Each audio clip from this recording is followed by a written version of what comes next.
Doctor BR Ambedkar Konaseema జిల్లా ఆత్రేయపురంలో సంక్రాంతి సంబరాలు అంబరాన్నంటాయి. Sir Arthur Cotton Godavari trophy పేరిట జరుగుతున్న ఉత్సవాలు మూడో రోజు వైభవంగా సాగాయి.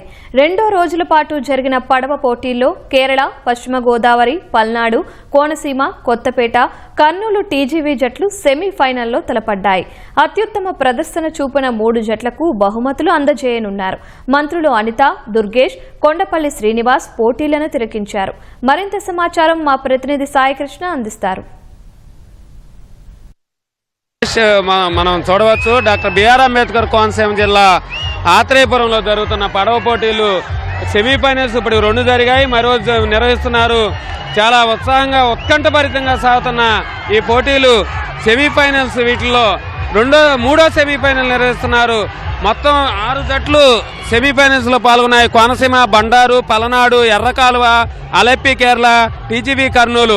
మొత్తం వీటిలో అన్నిట్లో కూడా టైమింగ్ ప్రకారం ఎవరైతే ముందొస్తారో అన్నిట్లో నుంచి ఉత్తమమైన జట్లని ఎంపిక చేసి మొదటి, ద్వితీయ, తృతీయ జట్లుగా ప్రకటించనున్నారు. మొత్తం ఈ 6 జట్లు కూడా ఉదయం నుంచి ఇప్పటికి 3 పోటీలు నిర్వహించారు. ఇది 3వ పోటీ. ఒక్కొక్క బోట్లో కేరళ తరాలు నిర్వహిస్తున్నాయి. ఈ బోట్లలో 12 మంది పోటీల్లో పాల్గొంటున్నారు.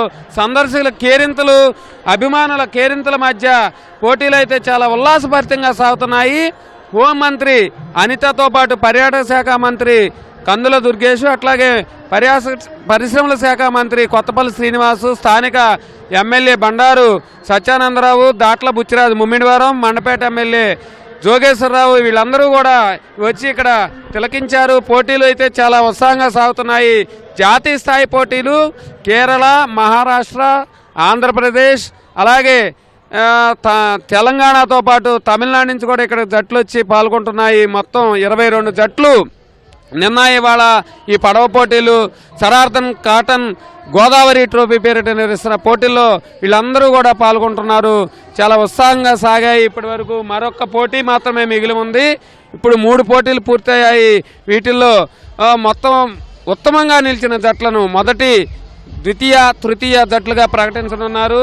కోనసీమ జట్టు 1, అలాగే బండారు, పల్నాడు జట్టు, ఎర్రకాలువ జంగారెడ్డిగూడెం, అలెప్పి కేరళ, టీజీవీ కర్నూలు ఈ 6 జట్లలో విజేతలను అయితే ప్రకటించనున్నారు. మొదటి బహుమతిగా 2 లక్షలు, ద్వితీయ బహుమతి ₹1,00,000, తృతీయ బహుమతి ₹75,000 ఈ జట్లకైతే ఇవ్వనున్నారు. కాసేపట్లో పతంగుల పోటీలు కూడా ఇక్కడ ఆత్రేయపురంలో ప్రారంభమవున్నాయి. సుమారు 200 మంది ఈ పతంగుల పోటీలు, గాలిపటాలు ఎగరవేసేందుకు కూడా సిద్ధంగా ఉన్నారు.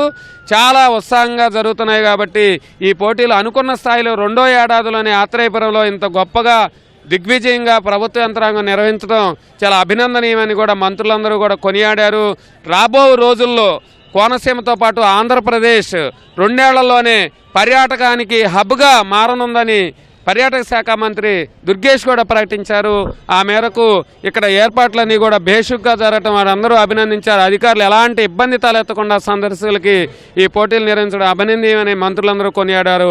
సందర్శకులందరూ గోదావరి డెల్టా సెంట్రల్ కాలువ, ప్రధాన కాలువ వెంబడి ఈ ఉత్సాహంగా ఈ పోటీలను అయితే తిలకిస్తున్న పరిస్థితి ఉంది. రేపటి నుంచి 3 రోజుల పాటు అమలాపురం నియోజకవర్గం యానంలో బీచ్ ఫెస్టివల్ కూడా ఇదే తరహాలో వినోదాత్మకంగా నిర్వహించేందుకు డాక్టర్ బిఆర్ అంబేద్కర్ కోనసీమ జిల్లా యంత్రాంగం సిద్ధమైంది.